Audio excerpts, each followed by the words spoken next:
Last year at this time, I reported that when our granddaughter Lenny was asked what she was most thankful for, she said she was most thankful for her dentist, because her dentist kept her teeth white and sparkly.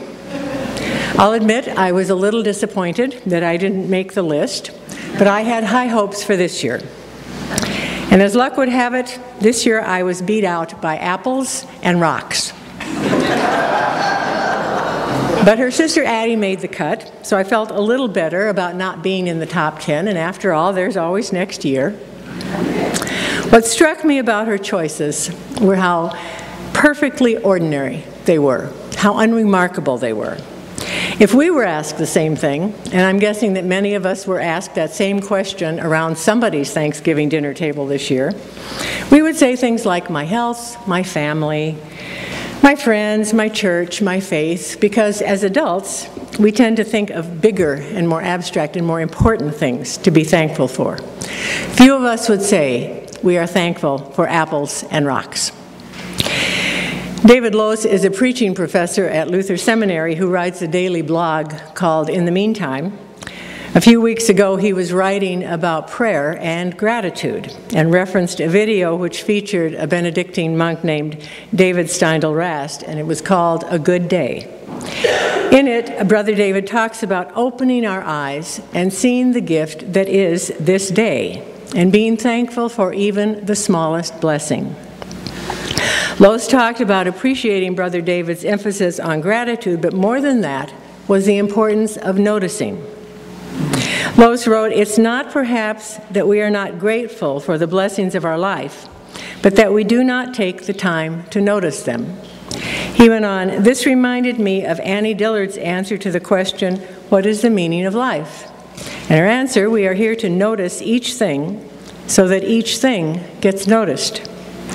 In this way, she writes, we not only witness creation, but abet creation, as noticing itself calls things into being, and in this way is a creative act. Once we've noticed, we cannot help but give thanks.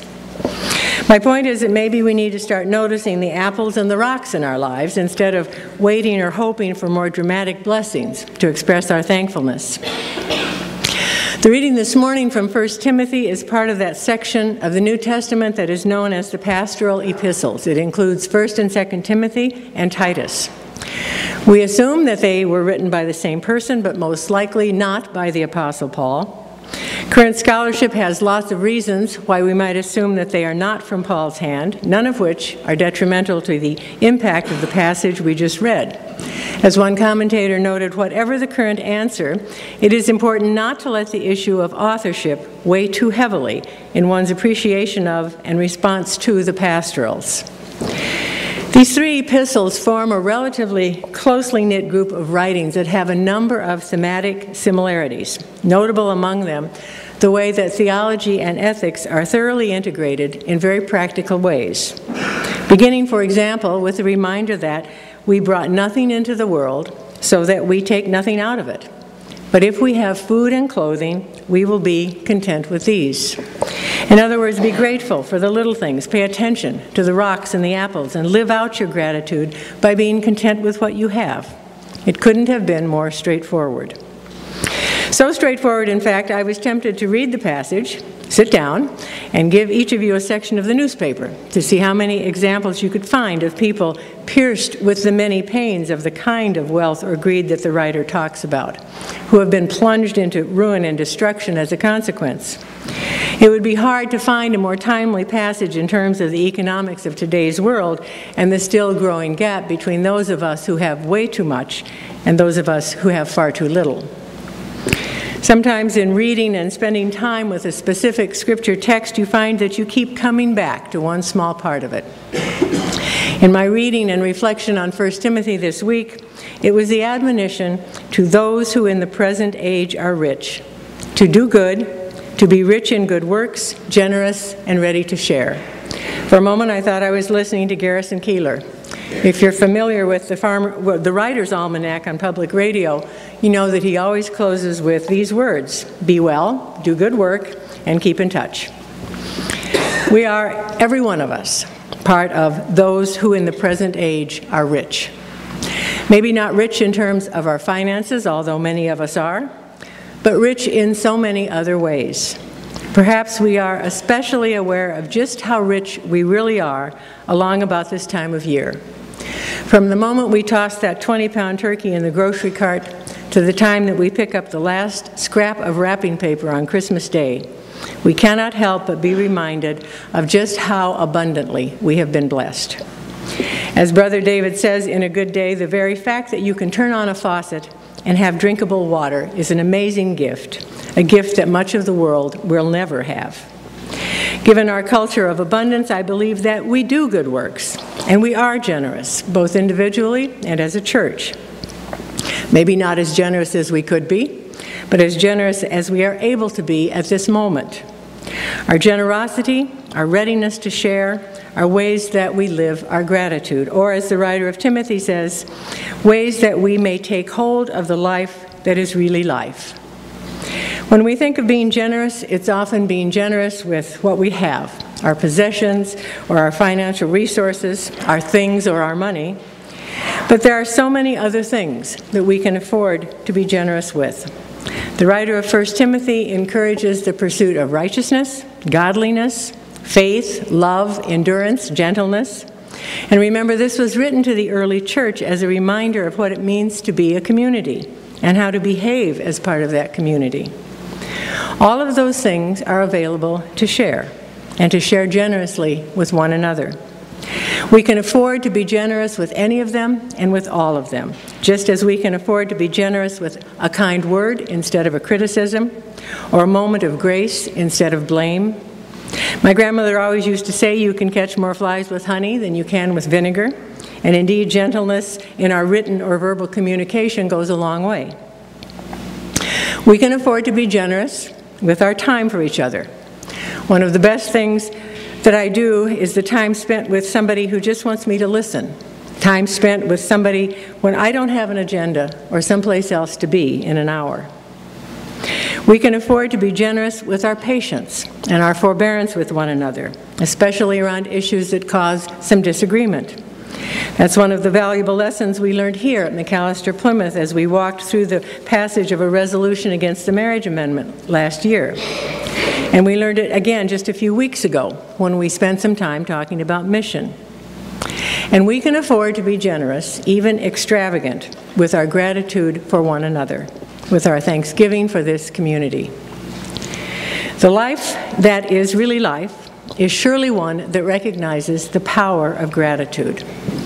Many of you may be familiar with TED Talks. TED stands for Technology, Entertainment, and Design, three broad subject areas that in the description on their website collectively shape our future. I'm new to this one and will probably never catch up with the 1,200 TED Talks now online. But thanks once again to David Lose at Luther Seminary, I tuned in to one given in May of 2011 by Harvard psychology professor and consultant Sean Achor called The Happy Secret to Better Work.